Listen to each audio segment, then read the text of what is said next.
Okay, so this is part 2.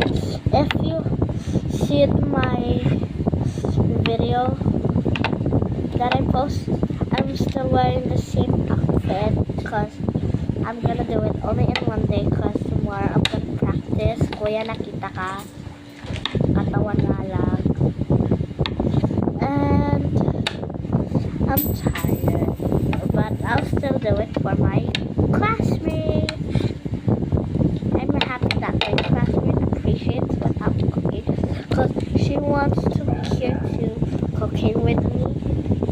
And too bad she can't. Mami, iluto ko na ba ngayon? Ibig ko na ba ngayon o bukas ko na?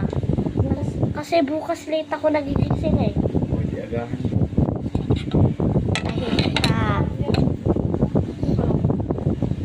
Maraming, it's so many strawberries. Mama, nakita ka. Buhok nga lang. So I'm eating. Or drinking. Hindi na siguro. Discuss ka.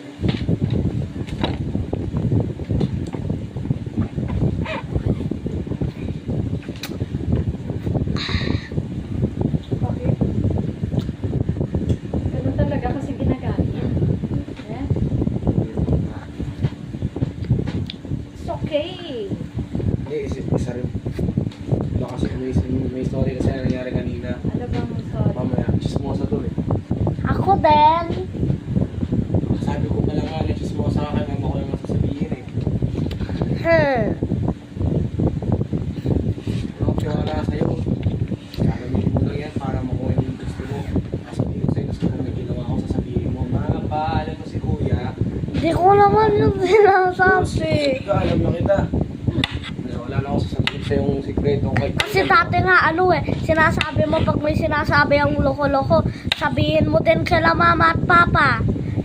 Nung dati may sinabi ako, di ba, nung si papa kakadarating, sinabi mo, tata, ay papa, alam mo ba?